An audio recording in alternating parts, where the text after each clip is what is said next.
welcome to week 7 of our discussion of the frontier of law and justice in the West. And this week we're going to be talking about the women of the Wild West. Now, when you think about women in the West, I know a lot of what we've talked about over the last 6 weeks, and we'll touch on it again today, especially 9 specific women, is the prostitution and the soiled doves. But before we get into the soiled doves, I wanted to talk about other women and, some of the wild women that tamed the West that did not necessarily delve into prostitution. Like Annie Oakley, Calamity Jane did delve into prostitution, but Annie Oakley, Calamity Jane, Belle Starr, Pearl Hart, all these 4 women come to mind, whenever you think about the women of the West.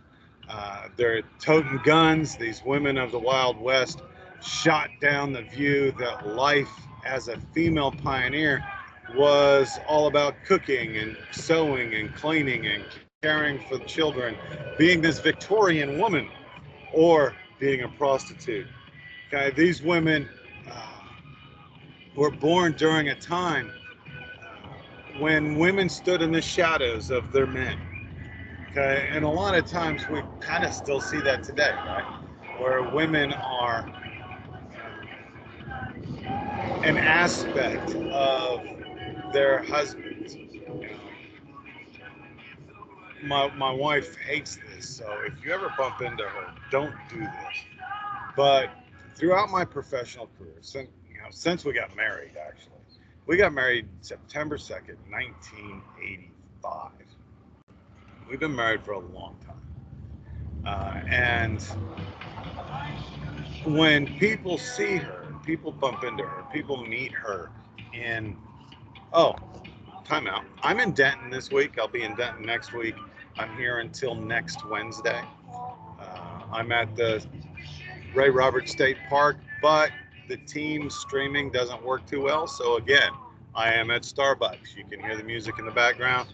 I do apologize. You can hear the road noise and the traffic going back and forth, much like last week's lecture. Next week's lectures will be the same, where we're just sitting here at Starbucks, drinking a cup of coffee, and talking to you about the Wild West. But anyway, as I was saying, everybody goes, "Oh, you're John's wife. You're Dr. Fisher's wife. You're Mrs. John Fisher." Her name is Sonia. She has a master's degree of her own in English, specializing in early childhood education. She is her own person. She is her own woman. But everybody seems to identify her, not as herself, but through me. Okay, and this is the way that it was in the Wild West. Women lived in the shadows of their rugged husbands. Okay, and these trailblazers, these 4 women, and the 9 I'm going to talk about here in a little bit, proved that they were as good, if not better, than many men. Some of them became legends as outlaws. Some of them became legend law women. Some of them became famous. I like Annie Oakley became famous in Buffalo Bill Cody and Sitting Bull in their Wild West shows. Okay, so they all move about. Martha Calamity Jane Cannery epitomized this tough, rebellious character. She was a hard-drinking, gun-slinging, braggadocious woman who often posed as a man to get ahead in life. She was the original transvestite, or original cross-dresser, because people did not give women much of a position or a play or anything in the Old West. She pretended to be a man most of the time. But then she bumped into Wild Bill Hickok. Traveling to the West, she went to the West at 13 with her parents. She did not like the traditional female role, the Victorian role. Spent most of her life and most of her time with the men, joining hunting parties. As Calamity Jane describes it, she was commended by the others as a remarkably good shot and a fearless rider. She worked as a scout for the U.S. Army, donning the male uniforms, fighting the Indians. She would introduce herself as Wild Bill Hickok's wife, although there is no official record. They did live together as a common law while they were in Deadwood. Although she would venture back and forth between Deadwood and Cheyenne, she never really left Deadwood, and when she died, she demanded to be buried next to her husband, Wild Bill Hickok. Annie Oakley was made famous in Buffalo Bill's Wild West show. She proved to be a remarkable skill with guns. She made a career for herself that many never imagined that could be done by a woman. Oh yes, those horrible women. Yeah, don't take this out of quote. I'm being sarcastic. She was able to shoot, legend says that she was able to shoot the spade of an ace of spades at 100 yards with her rifle. She was a trick rider. She could shoot dead on bullseye targets, falling off a horse, hanging off the saddle with her head dragging on the ground. She was a cowgirl. And she did the trick riding, not the barrel racing. I know Jennifer A is going to jump on me because her daughter's into barrel racing, and they raise and sell and train barrel racing horses, and that's amazing stuff. And Annie Oakley was one of the pioneers of this. She's the one that made this happen. Unlike Calamity Jane, Annie Oakley, she was a Quaker. She retained her feminine style of dress with calf-length skirts. She wore long sleeves and leggings. She always wore a head cover because that's what her Quaker upbringing said that was supposed to do. Pearl Hart was inspired by the strong women of the West, particularly Annie Oakley, with whom she became enamored. After seeing her perform, she left her children at home in Canada.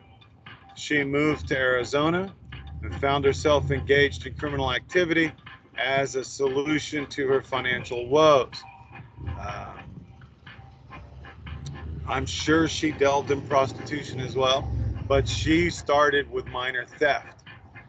She lured men into her room with the promise of sexual activity. Why do they have to make motorcycles so loud? She'd lure men into her room under the guise of sex, prostitution, and once she got them to the room, she'd knock them out, rob them.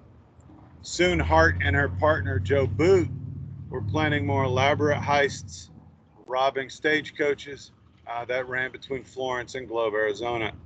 Joe Boot held up the driver. Pearl Hart, with her haircut and dressed like a man, robbed the passengers. Okay. They were caught. She escaped from jail, and that's where the legend of the Bandit Queen began. Once it was realized and they learned that she was not a man and she was a woman, she let everybody know that she was a woman. At her trial, she famously expressed her feelings on women's rights, saying, "I shall not consent to be tried under the law which my sex had no voice in making. She was the original feminist. These women established the feminist movement that we would later see in the 60s and we see today.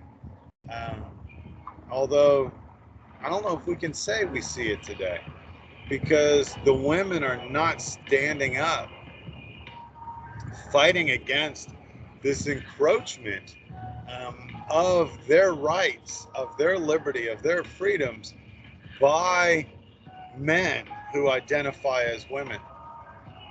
Anyway, these women were strong, and Pearl Hart, the Bandit Queen, was responsible for the feminist movement, bringing about the feminist movement.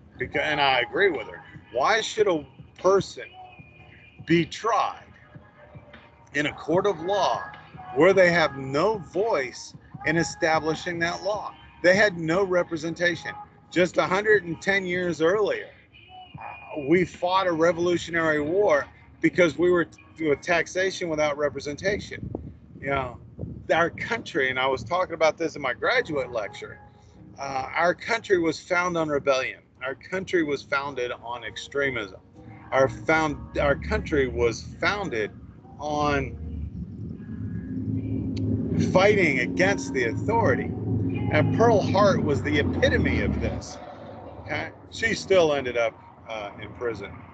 But she ended up in Yuma prison, which is kind of messed up as well.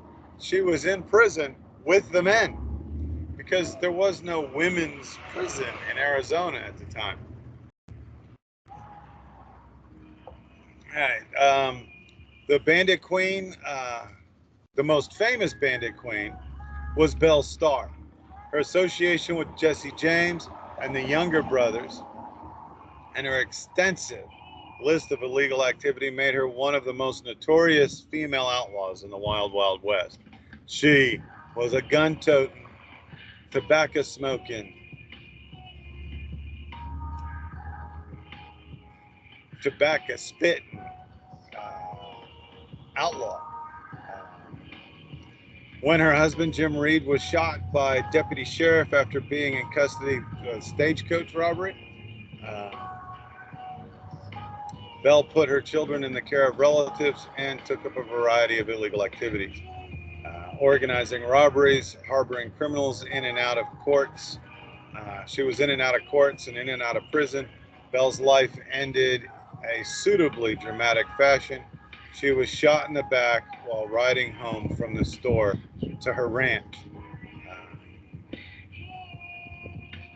The incredible tales of these women became folklore.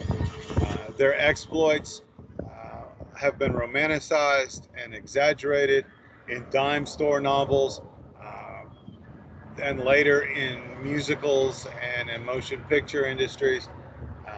The line between fact and fiction, again, is blurred. And that's what this whole class is about, really.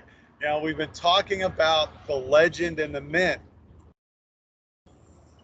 And what's the reality and the truth? One of the things that we don't see a lot of, or we don't hear a lot about, I guess we do, is the soiled doves or the other woman. Okay, so we've talked about the Victorian women that were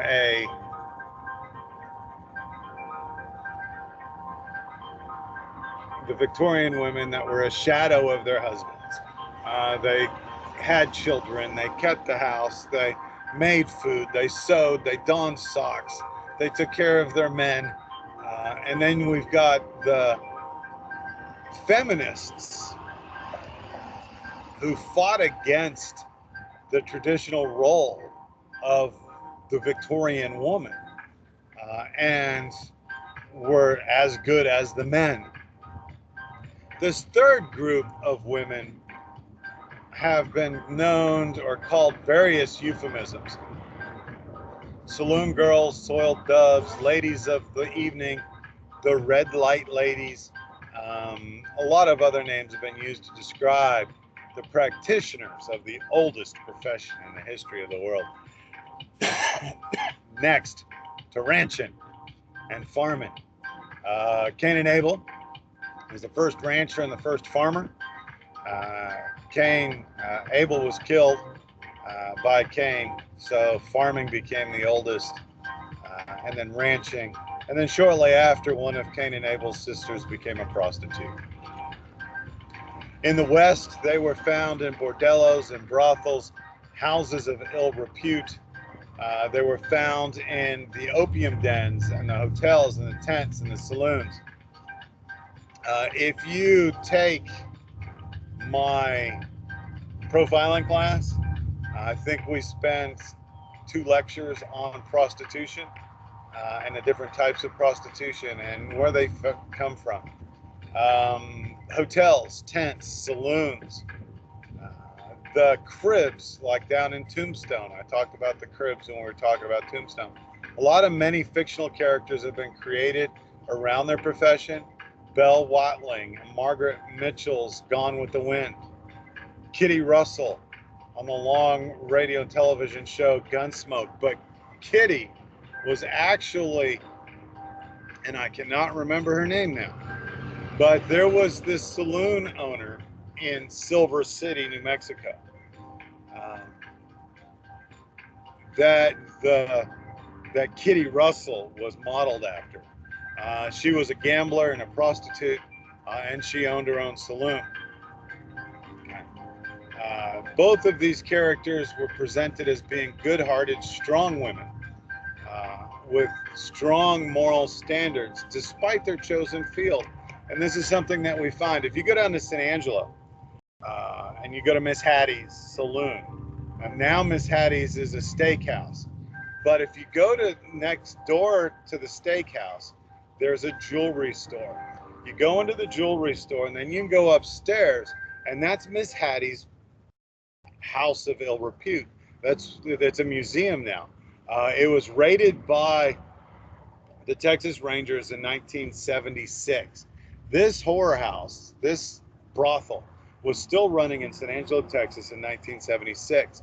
It was arrested, it was raided, all the women were arrested, all the Johns were arrested, and then they locked up and boarded up this attic area, this second story of this building that was a horror house. They reopened it. The owners of the jewelry store found this door. They opened it up, and it was while I was in San Angelo. So it was sometime between 1996 and 2001. 2004, actually. I think it was the late 90s, 97, 98. They opened it up and they found the horror house. And the cigars were still in the ashtrays. The cards were still on the table. Everything was covered in dust. The beds were still where they were. There's this bee paper, this wax paper, because the girls would live there and they would sleep in the beds, and so they wouldn't have to soil their sheets. There's this wax paper, like the paper like when you go to the doctor and they've got this parchment paper that they put over the table for you to sit on and lay on, and then they tear it off and they put a new one down for the next customer. That's what these women were doing, and it's still all right there. When they opened it up, this whorehouse had been untouched. You know, the cigarettes and the cigars. You know, if you light a cigarette and you put it in the ashtray and you just leave it there to burn, you've got this really long ash. Apparently, the breeze didn't even go in. All of this stuff was just sitting there, still and perfect and untouched. They turned it into a museum. They give guided tours. You can go up there and you can see what a old-fashioned whorehouse looked like. But throughout the American West and in the eastern cities, which were contemporaries of the American West, from the 1865 to 1900, prostitution was big business. Some women made fortunes and retired wealthy. although kept at an arm's length by the Victorian ladies of society. Some became famous as a result of the company that they kept, either famous criminals or famous lawmen in society where they made a difference between the two. You know, was sometimes hard to distinguish, and we've been discussing that. My brother-in-law, I showed up to a family reunion or something straight after work, so I didn't change clothes. So I was still in my uniform. I was still wearing my badge. Um, and my brother-in-law said, "Cops and crooks, there's no difference between them." And I said, "I'm not a cop. I'm a correctional officer." He said, "Same thing. There's no difference between a cop, a correctional officer, a probation officer, or whatever. They're all crooks." He lived a life of drugs and dealing and all that fun stuff, so he's a little biased.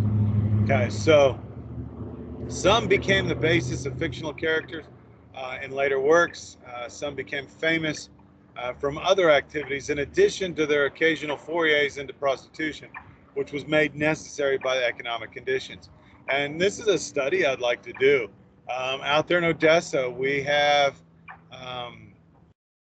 I'd like to see what the do a record search on prostitution arrests with the boom and the bust um, of issues. Um,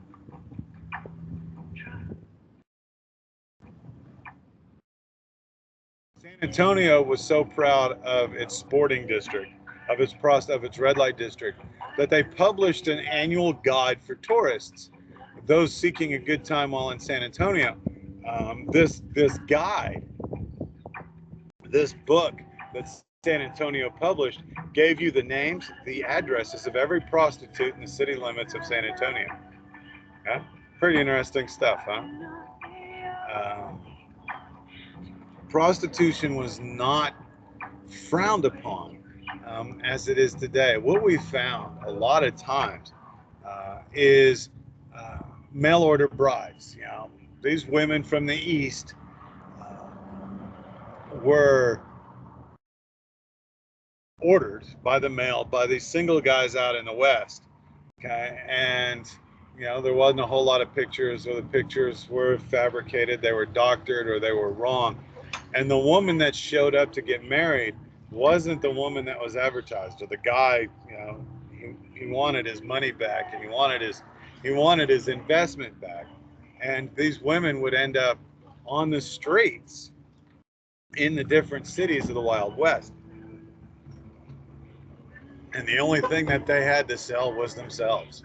Economic conditions required it, and required that they become prostitutes. Okay, so there are some very famous prostitutes from the Old West. The first is Fanny Porter. She was born in England in and by 1888 she was living in San Antonio. She was listed in the Blue Book, which is funny because the Blue Book was about the red light district. She began working as a prostitute in 1888 at the age of 15. After 5 years, she had saved enough money to open her own brothel at the corner of Durango and St. Sabas Streets, an area which became famous for the San Antonio sporting district. Prostitution presented, or the sport presented in the sporting district, was gambling, drinking, and prostitution, with numerous brothels and other houses which offered all three. The bar girls that were there, and the brothels and the houses of ill repute, were all over Durango and San Saba. If you go to Durango and San Saba today, you can still find prostitutes walking the streets. Fanny's establishment, developed a reputation for fair prices, attractive women, and honest dealing at the card tables. One of her girls, Della Moore, became a particular favorite of Kid Curry, who rode with the Wild Bunch, led by Butch Cassidy, and the Sundance Kid, who's also known as Harry Longbaugh. Besides catering to many known outlaws in her establishment to pass along and launder money, um,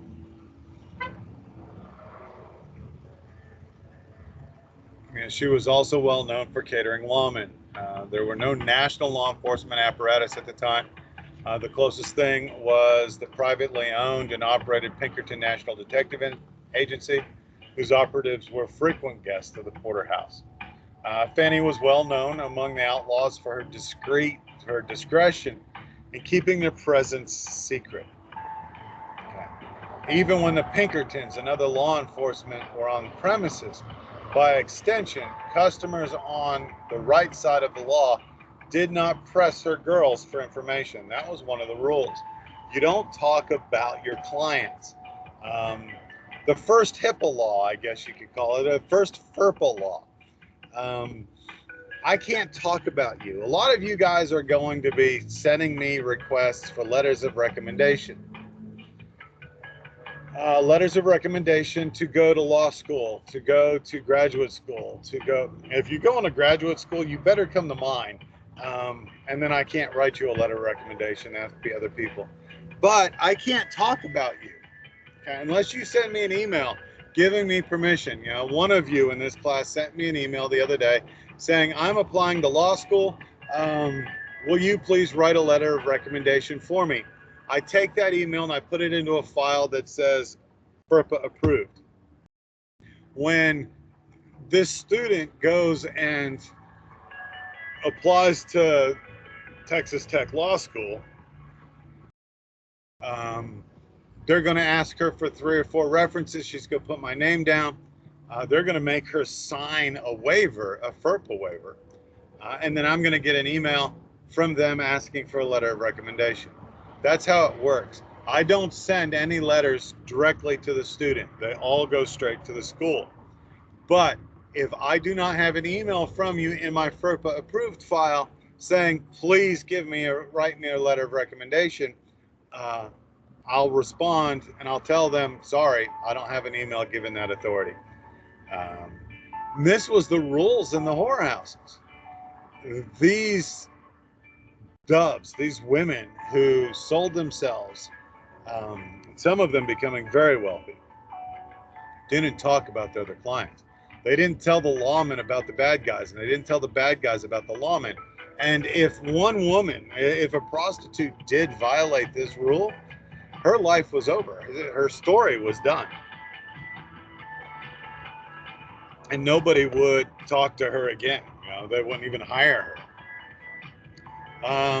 You could have the Pinkerton detectives, you could have U.S. Marshals in the porterhouse alongside, in the next room, to the Wild Bunch, to Butch Cassidy and Sundance Kid. The San Antonio Sporting District operated throughout World War I. Like I said, it published a blue book of attractions for tourists. It went into gradual decline, which culminated in it being shut down. As America began to mobilize for World War II, the sporting district in San Antonio fell apart. Fanny retired in 1940. Well, at some point. She was killed in a car accident sometime between 1937 and 1940. That's the story. They don't know exactly how she died. These women also had to go to, and we discussed it last week with Seth Bullock, these women had to make sure that they had their money box inspected on a weekly basis to make sure and ensure that they didn't have herpes or gonorrhea or any other disease. Basically, they'd get a pap smear every Monday, and the doctor would look for sexual diseases. Today, they use blood tests to test. I guess that's a little more accurate. Belle Breezing. Belle Breezing is a madam of Lexington, Kentucky. She achieved national acclaim or notoriety, depending on your point of view, for the brothel that she ran in the late 19th, 20th century. Many believe that Bell was the basis for the fictional Bell Watling, who ran a similar establishment in Atlanta in the movie Gone with the Wind. Bell first worked in a brothel in Lexington in 1879 at the age of 19.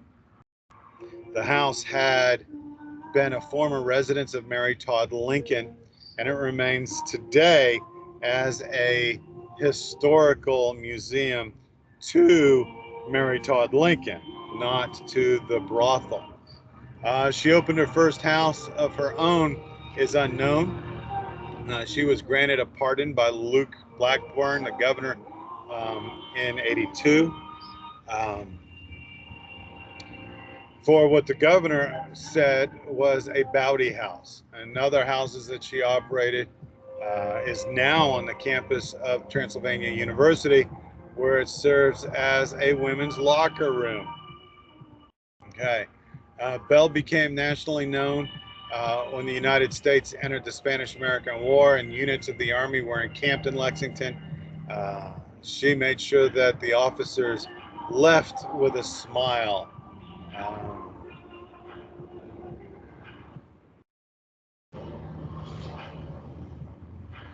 And they passed on and they gave reference to all of their friends about the different pleasures that Bell's house available.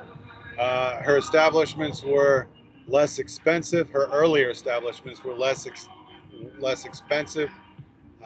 They were known as dollar houses, but by 1898, she had established a luxurious house known as a $5 house, and much that was the price of prostitution is a day's wage, basically. Her employees purchased their clothes at the Lexington's best-known stores. Herself favored going to New York and Macy's to get her outfits. Her profession was well known throughout Lexington, but she encountered little hostility in town. When the Army returned in 1915, it ordered the brothels closed as a means of controlling incoming troops. After World War I ended, most of Lexington's houses were reopened. Bell's did not, as she preferred to enter quiet retirement, which ended with her death in 1940. So, Mattie Blaylock. Mattie Blaylock was raised, and we all know who Mattie Blaylock is, right? Mattie Blaylock was one of the wives of Wyatt Earp. She was born in 1850. She was brought up in an atmosphere of Sunday school, biblical structure, and the strict adherence to the commandments. She ran away in the company of her sister in 1868. Both girls were skilled seamstresses. They found it difficult to make ends meet. Sarah, her sister, returned home before a year had gone by, where parents considered her to have disgraced the family, although they did take her back. Celia began using the alias Mattie Blaylock, and by 1872, court records at Fort Scott in Dodge City indicate that Mattie had taken up prostitution. She probably met Wyatt Earp at some time between 1871 and 73. By 1880 census, she appears in government documents as his wife. Earp led a wandering life. By 1879, Mattie began to suffer from severe headaches, for which she took laudanum, medication which she became soon addicted, which is laudanum was a mix of opium and cocaine. After the gunfight of OK Corral, Mattie left Tombstone, believing Wyatt would contact her at some point and arrange a place and time for them to be reunited. He never did. No word came from Wyatt. Mattie drifted from Colton, California to Pinal City, Arizona, attempting to make a living from prostitution in mining towns. The mines helped stop the producing of miners. When the mines stopped, the miners stopped. and she had to move on. She followed the mining towns. With few potential customers, and those few having little money, making a living. In 1988, Maddie died. At the coroner's report, designated her death by suicide. She overdosed on laudanum. She's buried in Canal City. Maddie Silks hailed from Fayette County, Pennsylvania. She spent most of her childhood in Indiana. She began her career as a prostitute and a madam in Springfield, Illinois. Springfield, Illinois was the launching point of the Oregon Trail. She headed out to Dodge City. After working there for a short time in 1875, at 29, she went to Georgetown, Colorado, pursuing miners who were pursuing gold in the Colorado Gold Rush. She set up a brothel. She soon became profitable. She began a relationship with a ne'er-do-well by the name of Court Thompson. The rival madam, making enormous overtures to Court, Maddie fought a duel with her rival, Kate Fulton, the first known instance of a formal duel between women in the United States. Court was generous to Maddie, buying her expensive jewels and furs with her own money and his own business ventures frequently came to grief. Maddie's house was the most successful in Denver over the next 20 years before being supplanted by a house named the House of Mirrors in 1998, owned by a madam named Jenny Rogers. Rogers died in 1909. Maddie purchased the House of Mirrors, operating it for another 20 years. Investments in Denver and real estate and other ventures made her an extremely wealthy woman. 3-month operation, Bordello in Dawson City, Alaska, netted her the equivalent to $1 million in today's money. She used her wealth to provide food and temporary shelter to the needy of the Denver area. In 1929, she was injured in a fall. Complications led to her death. She's buried in Denver under the name of Martha Reedy. She was married to a man named Jack Reedy. Big Nose Kate ran around with Doc Holliday. She was a prostitute in 1869. She was an eyewitness to the gunfight at the OK Corral. Her and Doc Holliday had a violent relationship. Doc Holliday, as you know, died of tuberculosis. Kate married an Irish blacksmith named George Cummings. They traveled throughout the several mining camps where she continued to work as a prostitute, and Cummings trafficked her. After Cummings committed suicide in 1915, Kate eventually settled into the Arizona Pioneers Home, established by the state in 1910 for the destitute. It took the intervention of Governor and old friend George Hunt to allow her to enter the home. And she'd never become an American citizen. She resided there until her death in 1940, less than a week before she would have become 90 years old. She was buried there under the name of Mary K. Cummings. Julie Boulette. She was born in London, England.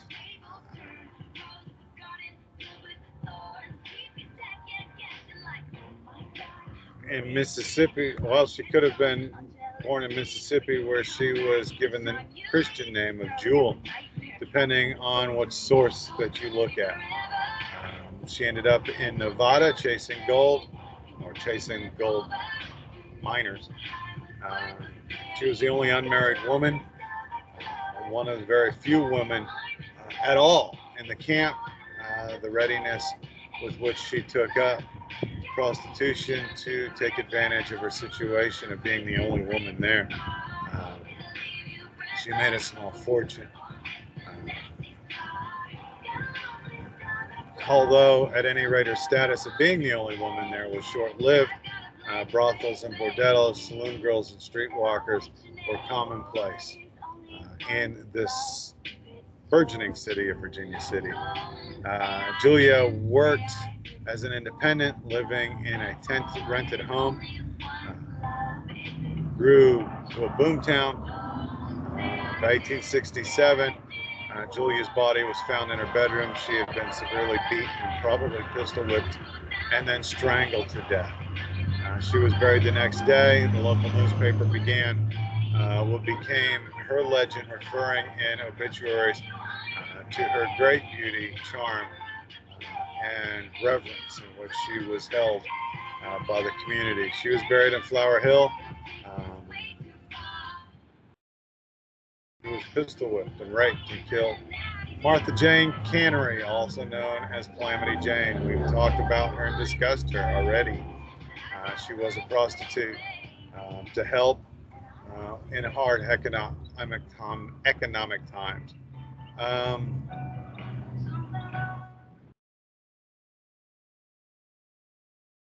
Dora Bullshaw, also known as Dora Dufran.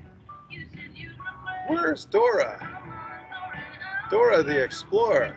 She grew up, she was born in Liverpool, England, came to the United States after the Civil War in the 1860s, probably about 1869. By 1877, her parents were living in Lincoln, Nebraska. Some accounts have them arriving in 76. She began working as a prostitute to soldiers around the age of 14, working both in the brothel and as an independent dance hall girl. When Deadwood Gold Rush hit, Dora followed the wave of miners and prospects to the new mining camp in the Black Hills, declaring herself to be the age of 15 a madam, and opening a brothel which originally little more than a mining tent with a couple cots. Despite her youth, Dora was insistent that the women who worked for her, most of whom were older, were hardened members of the profession and practice. She did not want prostitutes working for her that were under the age of 18, even though she was 15. Calamity Jane worked for her on occasion. Her refusal to bathe and her habit of wearing men's clothing served to limit her appeal and Dora eventually fired her and told her she couldn't work there unless she took a bath.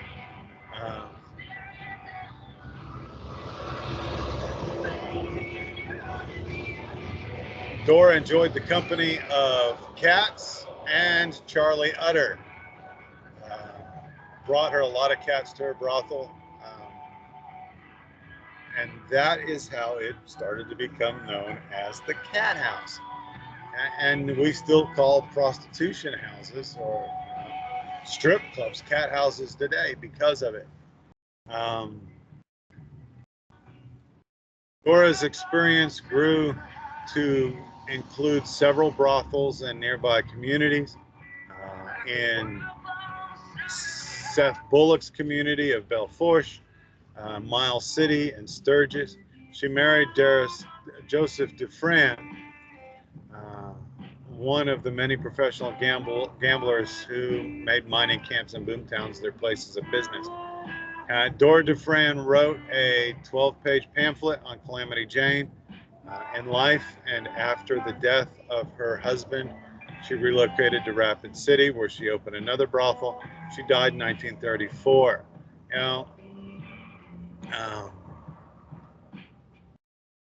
She is buried in Deadwood's Mount Moriah Cemetery, along with Wild Bill Hickok, Calamity Jane, Seth Bullock, and her husband, and her pet parrot are all buried there in Deadwood. So if you ever go to Deadwood, go check these out. They're pretty cool things. Molly Johnson was another Deadwood madam who appeared as a main competition to Dora Dufran. Molly came to Deadwood from Alabama. She began working as a prostitute at the age of 14 or 15. Deadwood Molly became known largely throughout her own self-promotion as the Queen of the Blondes.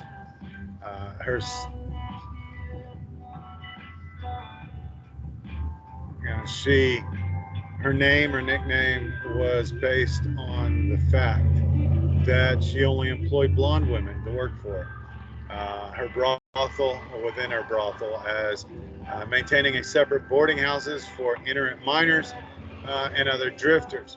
And so she also got into real estate. And a lot of these prostitutes got into real estate. They bought a lot of stuff, and they bought a lot of property.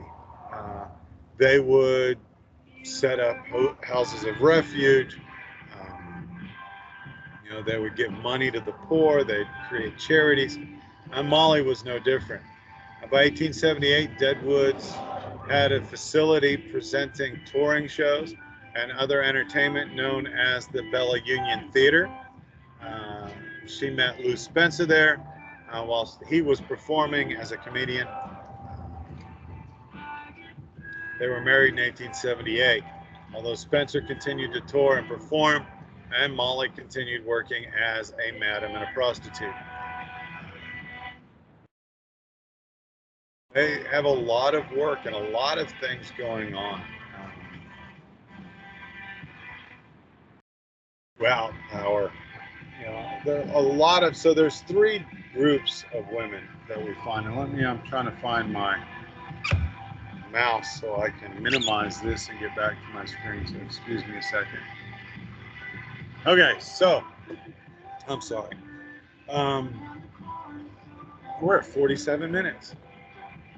So the West had four kinds of women. I didn't talk about the pioneer. I didn't talk about the pioneer women. There was a lot of Victorian women who found themselves in the West as widows, who took up their husband's mantle and continued their husband's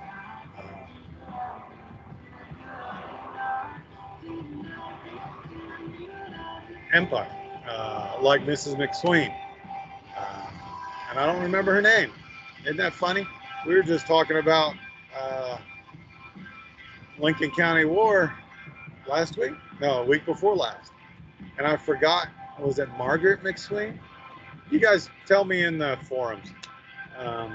Mrs. McSween, she was a Victorian wife, and then she took over the mantle of her husband's empire and did not delve into prostitution. She did not delve into that.